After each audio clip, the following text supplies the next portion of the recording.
Today is the closing date for South Africans to comment on the draft Electoral Code of Conduct on countering disinformation. The Electoral Commission has proposed sweeping new rules that could penalise political parties and candidates for spreading fake news, using AI-generated deepfakes and publishing misleading election content ahead of South Africa's 2026 local government elections. Political parties and candidates who deliberately spread false information during election campaigns could face penalties under a new Electoral Commission of South Africa code. To discuss this and more, we are joined in studio by IEC Chief Electoral Officer, Mamabolo. Sai, always a pleasure. Thank you so much for joining us. No, thank you, and we're always happy to be here. This is an interesting conversation, and a conversation that no matter what you look at is a global one. I mean, I want to just start off on a side note. I mean, I've seen the US President Donald Trump posting so many videos of himself, and I mean, they are AI generated. We know they're not true, and yet they're just allowed, and it's no problem. But we've got to obviously push down on these because people believe them. People believe them, but yet it is important to maintain an information ecosystem that fosters free and fair elections. And to that extent, the Commission wishes to intervene in part through this code. What the essential core importance of the code is to create an environment where there's information integrity in the election, which is necessary for the realization of free and fair elections. The election places certain responsibilities on political parties, candidates. For instance, it says if there's an instance of disinformation, the party must take proactive measures to remove it, to talk about it publicly, and if there's any person who is responsible for such malfeasance, to take disciplinary action against such persons. Furthermore, if they perceive any instances of disinformation on other socials, they must report them in terms of our disinformation reporting portal. So, but one should not look at this in isolation. This is part of a multiplicity of measures, including the portal Real 411, which we host in partnership with MMA, Moxie Africa, as it is now called. We have to look at it in conjunction with the agreement that we are about to sign with the social media companies themselves, Meta, and so on, Google, and so on. How are they going to assist you? Because that for me is a very interesting perspective, because I mean, we see so many paid for or sponsored fake news items. I mean, we see it happening all the time. I mean, they'll take, say for instance, this interview that's happening right now, and suddenly it's going to land up on someone's feed, and yet it's sponsored on a YouTube or it's sponsored on a Facebook. My lips are moving, but it's not what I'm saying, and you are telling me something that is not what you said, and it is clearly and blatantly fake news, and it's complete miseducation. But some of these social media guys refuse to take it down, the giants. How are you going to control that? The essence of the cooperation agreement that we contemplate signing has two remedial actions. One is to label content suspiciously fake or something like that, or where it is a gross case of disinformation, where it involves fundamental rights of people, right to life, and those types of things for takedowns. We are impressing upon the platforms to act faster, because in social media time is of the essence. We've not received as much cooperation as we would have loved in the past. But we should never tire from trying to do good for the country. And pushing, because you see different countries around the world that are trying to fight the exact same thing, and especially during election times, because this is something of vital importance. So there have been public submissions. How big has it been? I mean, have you noticed that the public have have really come out in numbers or not really?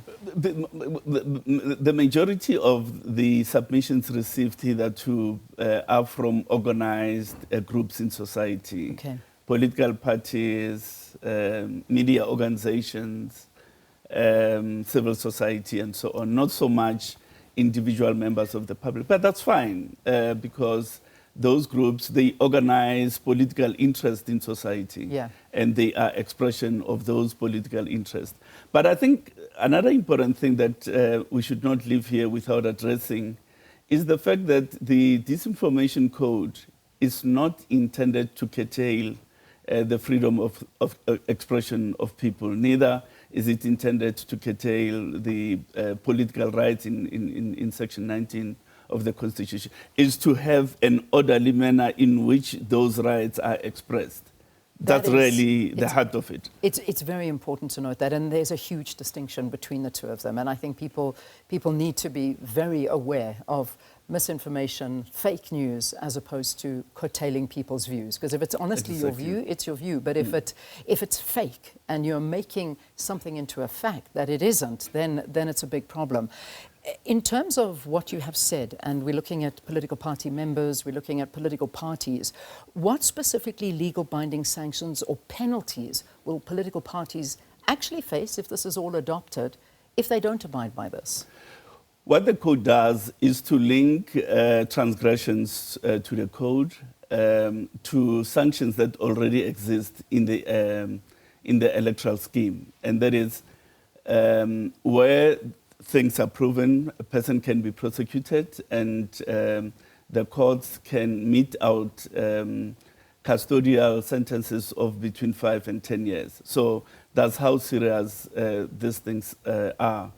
The most important thing is the gathering of evidence proving that there was intention, because disinformation, its major characteristic, its salient point, really, it's an intentional publication of false information.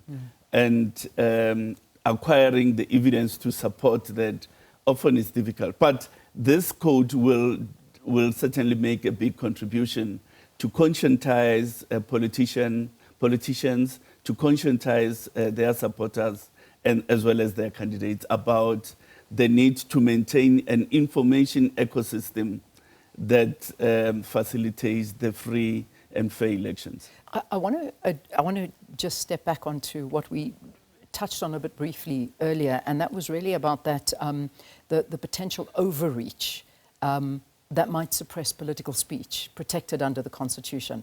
I know we touched on that a little bit, but if we talk about the finalized draft address, a lot of legal experts are worried about that. So how do we ensure that and protect that in terms of the freedom of speech from political parties? The first guardrail was that we drafted this code in conjunction with practitioners as well as the constitutional experts, precisely because we were conscious that we don't draft it such that it has a wide application to a point where it encroaches on the rights of people. So the text itself has been carefully drafted to obviate possibilities of us going beyond the boundaries. That's one. But two, the code must have limited application. It can't forever be there. It must apply when the elections have been called, because that is a very special, if you want to call it, a period for preparation of elections. It can't be an omnipresent reality. It needs to have application in a defined period towards the elections. All right, I want to move on to another issue because we need to talk about this as well. It was back on the 17th of July that the IEC launched its online candidate nomination system. In terms of infrastructure upgrades, the last thing you want to see is this crashing on you, because that's a conversation for another day. Let's look to the future now. Yeah. How are you going to handle the peak traffic without crashing? Because that official submission date, which if you can remind me of that, is approaching. When is that official submission date? Well, we don't have a final date Okay. yet, but we are anticipating the close of candidate nomination in the third Friday of August. Of August, okay. Oh, Yeah. yes, that's very close. That's very close. And I can say that at least there are 25 parties already that are active on the online portal. They've started capturing their candidates and so on.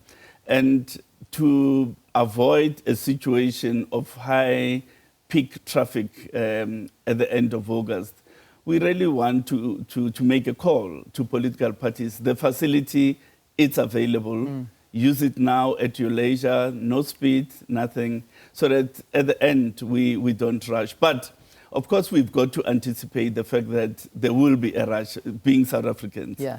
And we are preparing accordingly. We are beefing up our backroom infrastructure servers and so on. We are monitoring the performance of the system on a daily basis to check if the pipe that we have is sufficient for the traffic that is to be anticipated. Yeah. But really, the call is do it now so that there are no disappointments and disputes. Absolutely, at the end. That's a big problem. So I've loved speaking to you, and I know we're going to have you so much more, Si, because there's a lot to discuss. But I think for now, that's the most important thing. We'll, again, keep on educating voters, because this is what they need for the elections, is to have this education, to be fully aware. And one of the other big issues that I think that you've got is the zero rated, in terms of the fact that you don't actually have to pay for data when you go on to access whether or not you registered and all of that, and to register online, which is it's a great move. It really is. The youth of our country have told us in no uncertain terms that their data they don't use for the IEC. No. So we've got to zero rate, and we've had them, we've done so. Data is for TikTok and other important issues.